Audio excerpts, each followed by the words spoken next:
People want the outcome, but they don't necessarily understand the process required in order to get there. Time is the only thing that we cannot recoup. It's a non-renewable resource, and we know the importance of time, and there's high value on time. The world teaches us to hustle first and rest later, but the inverse world that God created for us is actually rest first, hustle after, because it's a different pattern. Business owners, rest does not lose momentum, but rest maintains momentum. Health, business, and leadership, all when we align with realizing that it starts with rest so that we can go and strain. We need to be poured into so that we can go pour out. And I want to challenge you to implement a weekly rhythm of true rest.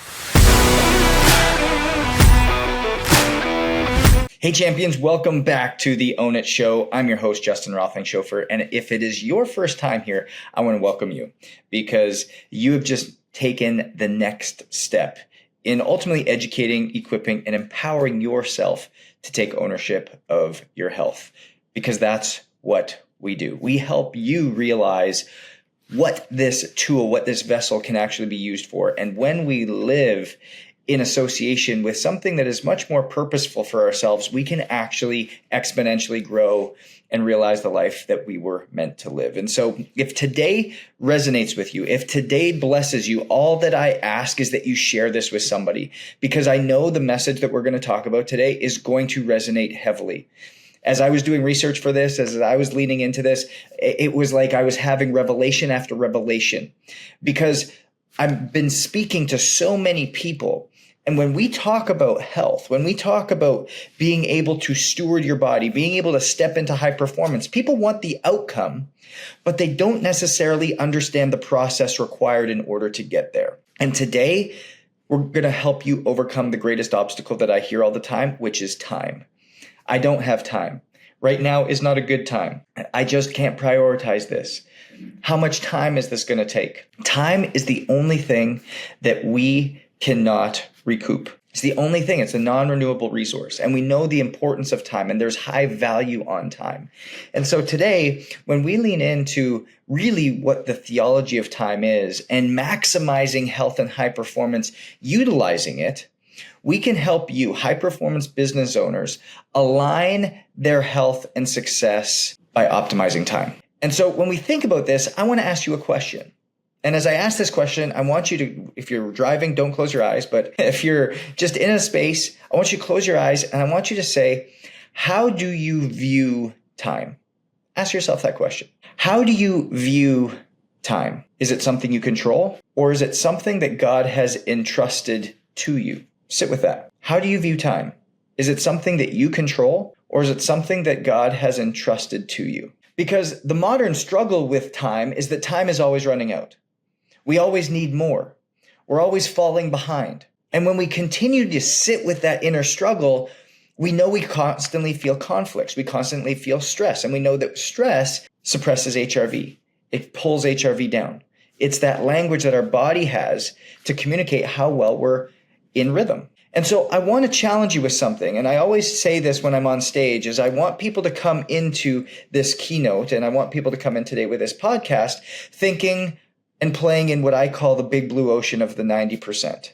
Because there's 5% of things we know, there's 5% of things we don't know, but there's 90% of things that we don't know. And I want you to play in this. And this question I'm going to ask allows us to step into this big blue ocean of the 90%. And the question is, what if time wasn't supposed to be managed, but rather time was something to be stewarded? Because when we think about it this way, it starts to change. It changes our thought process. And the biblical foundation of time is why this matters so much for high performers, for creators, for tip of the spear people, the people who are doing the work, the people who are pouring themselves into others. Because there's going to be 4 parts to this, and I'm going to lean into each one of these in a different way to show you and redefine what time means for you when it comes to your health. And so when we think about this, we have to go to part 1. Part 1 is time was created with order in mind. Time was created with order in mind. So if we come into Genesis 1 verse 5, there was evening and then there was morning, the first day. And I think when we think about this,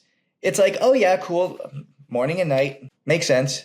No. That's not how it was said. There was evening, then there was morning, the first day. And so it starts with rest in the evening. before work in the morning. It starts with pouring into yourself so that you can go and then pour out. It starts with recovery so that you can then go and strain moving forwards. It starts with preparation so that you can then go and perform on the other side. And I think so many of us forget that the nighttime, the evening, needs to be rest, needs to be preparation for the next day, needs to have order. That's why the night routine actually is the best way to start to get a great night's sleep. A great morning starts the night before. I see so many people in this self-development and health space and the better you space, and they're talking about, hey, how can we help you have the great morning? Win your morning. No. How do we win your evening? What does this look like? Because God designed us for us to operate from rest, not collapse into it. He designed us to operate from rest, not collapse into it, not come home at the end of the day or at 10 o'clock, 11 o'clock, 12 o'clock at night and fall into bed exhausted only to peel ourselves out of bed in the morning. But rather, he designed it that we come home, there's structure, there's rest. That's why I talk so much about the environment that we're in and the environment of our home. And when we think about the environment of our home, what kind of environment have we created? Have we created an environment that's chaotic, that isn't a health haven, that is messy everywhere, that doesn't have air filters, that doesn't have healthy water, that doesn't have a place for us to go and sit in front of red lights or go into hyperbaric oxygen chambers or sit in saunas or sit in cold plunges or sit outside in nature, get grounded? Or do we actually have it put together by design where we come in and our home is a haven for health? It's safe. It's loving. There's beautiful areas outside that we can have different moments. We've got different recovery tools. We have a night routine, whether it's when do we put the kids to bed? When do we eat? When do we shut the TV off? When do we start to connect? Because God designed us to operate from rest, not collapse into it. And when we think about the implications for these tip of the spear people, business owners just like you and your health, prioritizing sleep and recovery leads to a greater performance. Preparation to performance, not the other way around. Because the world teaches us to hustle first and rest later. But the inverse world that God created for us is actually rest first, hustle after. Because it's a different pattern. And when you do things differently, when you live differently, if you've been around the Own It show and Own It, what we talk about live different. Live different so you can realize life differently. But God has a different pattern that we ultimately have to abide by because the world was created with order. And so resting first so that you can ultimately go and pour out, perform, and operate with power the next day. So what does your evening look like? Shifting time. There was evening, there was morning, first day. Change the way that you see your days. Change the way that you see your days. The day starts in the evening. How are you preparing? The second part we have to realize is that there's a season for everything. A season for everything. It's really what the stewardship of time is all about. Because when I hear people, I was on a call with somebody the other day, and we were really talking about them coming in to Own It and really starting, and they're like, Justin, I just don't have time. I don't have time for this. I'm in a season of growth in my business. I've got one of my team leads that ultimately resigned. I've got so much going on. I have to take care of. I have to figure it all out. And when we come into this, we have to realize that that is the first thing that needs to come back to. Because I asked him, I said, what are you doing in the evening right now? He goes, oh my gosh, my evenings are crazy. I don't get home usually till about 9 o'clock. My kids are sometimes in bed, and I have time to kiss my wife, grab a dinner, and send a couple emails and fall into bed at 11 o'clock and get up and do it again the next day. And I said, what does it look like if we change the order? What does it look like if you get off of your God complex and think that you have everything figured out and think that you can do everything? And we actually went back to the order in which things were designed. What if we went back to keeping the evening sacred while really being able to make sure that you wake up rested so that you can go pour everything out and handle what you need to do? I don't want you to work less. I actually want you to work more effectively. I don't want you to work less. I actually want you to work more ... effectively. Because when you work more effectively, everything that God gave you, the tools that you already have, can ultimately be utilized in a powerful way. And so when we come to Ecclesiastes 3:1-8, it says there is a time for everything and a season for every activity under the heavens. And we have to realize that there's rhythms of life and business. There's seasons of grinding and there's seasons of reflection. This gentleman happened to be in a season of grinding. But just because you're in a season of grinding, that does not mean that everything else goes out the window from the habits and behaviors. Because the season of grinding should not wear you out, but rather the season of grinding should build you up. Sit on that for a second. So many of us think the season of grinding is just going to grind me down into a powder. And then all of a sudden, when I'm through this, I'm going to go back and set things up. No, I always say when things are the most chaotic is the best time to institute a season of health. Why? Because if you can implement and build your habits in a season of grinding that are going to help sustain you to get through and help you grow, my gosh, how easy are they going to be when you enter into that season of reflection or you enter into that season of slowing down? Because when you focus on this, the season of grinding is not about breaking down, but growth. And so there are rhythms of life. There are seasons where it's harder. There are seasons where it's simpler. There's seasons where you're grinding. There's seasons of reflection. There's seasons of growth. There's and addition. There's seasons of pruning, getting rid of things. I happen to be in a season of pruning in my life, taking a lot of things off the table, not going and speaking as often because being home, God has just said, this is where I need to be right now. I've given you so much. I need you to be able to steward what I've given you really, really well. I want you to be more selective in what you say yes to. I want you to be more selective of what you lean into. And in that obedience, ultimately, there's been more abundance on the other side. But the way in which I've operated from my body standpoint, my night routines, my morning routines, my travel frameworks, my exercise protocols, nothing has changed so that this body is able to handle and ebb and flow with the seasons, not grind down and then have to take months of building back up. But rather, a body that's always ready doesn't have to get ready. Because as business owners, we often resist rest because we fear losing momentum. But even nature has seasons of rest. Winter before growth in the spring. And the fact of the matter is, it's not actually when we resist, it's not actually when we rest that we lose momentum. It's actually when we go in exhausted and we're at the end of the grind season that we lose momentum because you make a mistake, you make an error, you miss a small detail that ultimately hurts you at the end of the day. And we have to make sure that we're doing things in the proper order so that we end up winning, not ending up doing things that cause us to fall backwards. And so the truth is that as business owners, rest does not lose momentum, but rest maintains momentum. And in actuality, it can even accelerate. I've seen it actively happen in my life. Where I've started to prune things off, I've started to say no. It's allowed me to be prepared, ready, and able to give an amazing yes when a door was opened and not have to figure out schedule, not have to figure out timing, not feel in my core that I'm like, my gosh, I don't know if I'm going to be able to have the energy to carry this through. Because when we mismanage time, that's what leads to burnout. Mismanaging time is what leads to burnout, and why honoring God's design for time leads to sustainable success. Because guys, when I started this business, I was so excited, and I've just always, the message has never changed. It's about empowering, equipping, and ultimately educating tip of the spear people to take ownership of their health so they can realize something new. Well, funny as it has it, the more that I pushed, the more that I grind, the harder I went, the more that I almost felt that I lost my health a little bit. The peace in my home, the burnout that I felt being on the road speaking 170 some days. And so it took me pruning things out of my life, recognizing that rest was important, recognizing that this was not an option, but rather a requirement, that everything started to feel simpler. My wife and I have a really cool process that we actually lean into. And when we talk about what does this evening look like, we've gone back and forth over this all the time. And quite frankly, we've tried to find a system that worked. It wasn't perfect. It was something we battled with for a long time.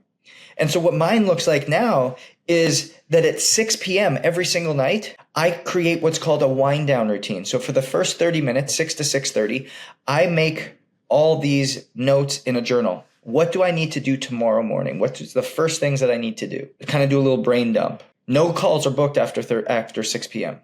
And during that first 30 minutes, I'm just journaling, writing things down. What do I need to put in? What do I need to do tomorrow? I'm maybe putting things on my calendar, closing up my day.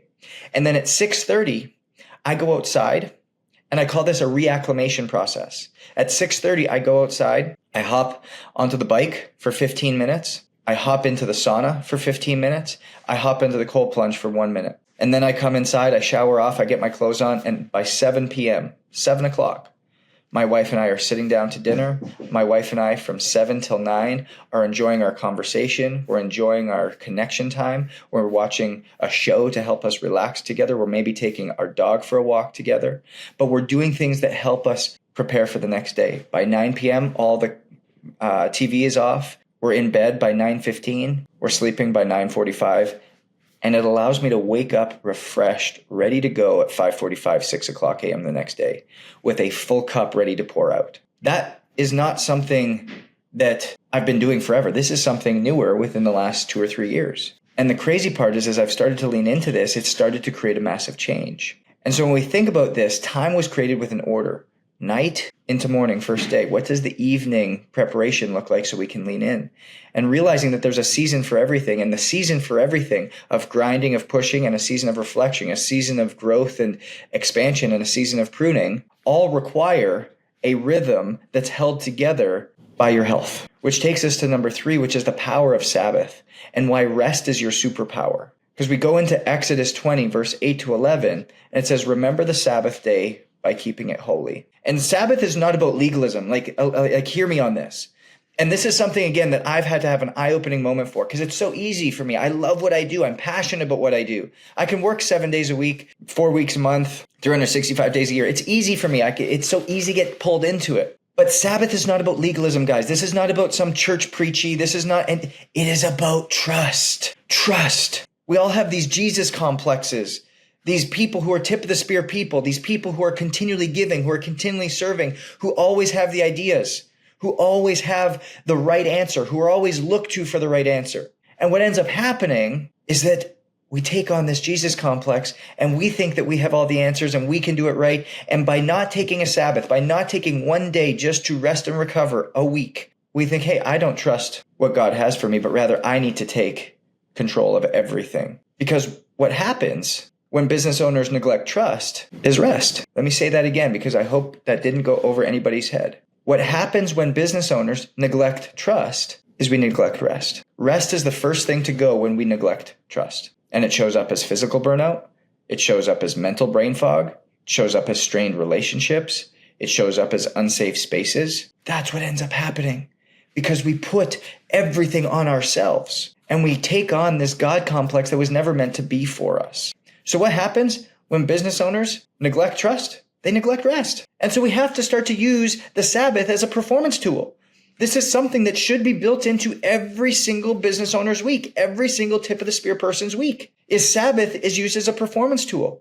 Reflection and gratitude reset the mind. Reflection and gratitude reset the mind. It allows us to go back and actually see the blessings that we've had, allows us to connect certain things. There maybe were knocks at the door, or maybe there were windows opened in different conversations you had or different notes that you've taken, but you haven't been able to put it together subconsciously yet because you've just been go on to the next thing. And your best business ideas often come up in rest, not in work. And my gosh, that is the biggest truth for me. The biggest breakthroughs in business that I've had were when my wife and I were at a marriage retreat, or when Elise and I were hosting our couples collective, when Elise and I took the last 4 days for our anniversary trip. That's when the best business ideas, the best breakthroughs, the best phone calls that I wasn't expecting, the best text messages that came through. And I don't think it's by accident. God's giving us, me specifically in this area, a sign that's like, hey, just trust me, bro. Do the right thing and you're going to be rewarded. And the same thing's coming up for you. And we have to realize that rest allows for a deeper connection with God and others. And at the end of the day, if you go and you look, I did a big podcast on this, connection, social connection. The blue zones, it's one of the key pillars in the blue zones that people have that are living abnormally long, have high concentrations of centurions, people living to 100 years or greater with great health. They all have deep, deep connection. And so my question again to you is, how do you implement a Sabbath even as a high performer? And the way that we've done it, or the way that I've done it, is Sunday is ours, where first thing in the morning, I still wake up at the same time. I've still had the same Saturday night routine as I do on Monday through Friday. I wake up 5:45, 6 a.m. I go get a workout in. I call it church before church. Sometimes I go with Manning Sumner and Rich Wilkerson. Sometimes I just go at it on my own. Sometimes I've got one of my other pastors that comes over. But I'll do a church before church, and then I'll go to church. And then after church, I'll come home. Elise and I will do our weekly meeting, something that really just honors one another and ultimately sets up what does the week look like. Throughout the rest of Sunday, it's just Elise and I connecting. We might go to the farmer's market. We might watch a show in the afternoon. We might take a nap. We might just sit outside in our backyard. We might do a little workout together. We might do a sauna and cold plunge together. We'll always cook dinner together on Sunday night. And then we'll spend the evening together and again, winding the night down around 8:30 and setting ourselves up for the week. Sometimes we call our parents during the day. It's these types of things that set us up well. I'll listen to some podcasts throughout the day maybe. Those podcasts will spur my mind. I might open my notes section in my phone and start to take notes of things and downloads that I'm getting. All these things just start to flow and start to happen. But it's because you're honoring the Sabbath, which ultimately takes us to part 4, which is redeeming time. How do you steward it for maximum impact? Because Ephesians 5:15-16, it says, be very careful then how you live, not as the unwise, but as the wise, making the most of every opportunity. We are given so many opportunities, but often because we're acting as a fool, we miss out on these opportunities. It goes right back to what I was saying earlier, is that we have this Jesus complex and we're pushing and pushing and pushing and pushing and think we can do and do and do and do and do. And then we miss an opportunity because we lost or missed out on a specific detail, or we overlooked a detail, or we missed a meeting, or we were exhausted and we didn't get on the plane and that was the plane we were actually supposed to get on. And so be very careful then how you live. The habits and behaviors, the things that you do, the routines you have. That's what true and proper worship is. Romans 12:1 and 2. It's a foundation for our company, the foundational scripture for our business. Not as the unwise, but as the wise, making the most of every opportunity. Because when you think of stewardship of time, really what it means is a prioritization of what matters most. A prioritization of what matters most. And here's something I want you to write down and something I want you to hold on to. Priority does not equal time spent. Because if I look at my priorities, I easily spend the most time on my business. Easily. But when I think of priorities, it's what goes on my calendar first. What falls onto my calendar first? It's my church before church workout. It's going to church on Sunday. It's my morning Bible time. It's my men's night that I do. It's the Sunday afternoon meeting with Elise. It's the 5 dinners a week with Elise. It's my connection time with Elise. It's then my workouts. It's then my sauna. It's then my reacclimation routine. It's my Friday night calls with my mom and my Monday morning calls with my dad. And then when we come around to it, there's more than enough time to work 8, 9, 10, 11, 12 hours if that's what's required on a certain day. And it's guilt-free, it's energized, it's mentally clear, it's motivated, but you've prioritized what's there.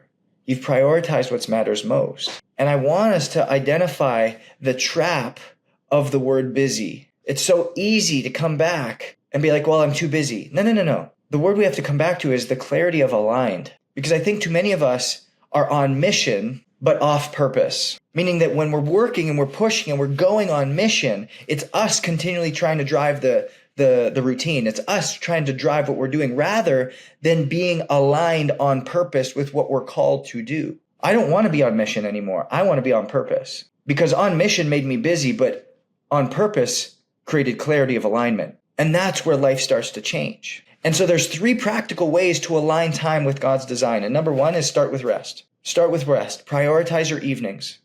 Prioritize sleep. Have a reacclimation process from your workday into rest. Have some form of active recovery. Give yourself some reflection time. Allow yourself to start with rest. And then honor rhythms. Recognize the season that you're in and adjust accordingly. Adjust accordingly, knowing that if you're in a season where you're hustling and grinding and you're pushing, you're feeling exhausted and burnt out, hey, now is the best time to have a team like Own It come in so that you don't ultimately grind yourself to the ground, but you're able to actually grow yourself up. You're able to get these personalized routines in place and have help so that it's something that works for you. If it's a season of rest and it's a season where it's a little bit slower and you feel like you have a little bit more time leverage, my gosh, another great time to step in and get these habits ingrained so that when it comes time to push, you're prepared. And ultimately, you don't fall flat on your face and end up ill or sick or burnt out, but rather you have sustaining power. But honor the rhythm and acknowledge it. Don't hide from it. And then number 3 is set boundaries. Protect what matters. What are the priorities? Faith, health, marriage, friends and family, business, in that order. So they don't get out of order.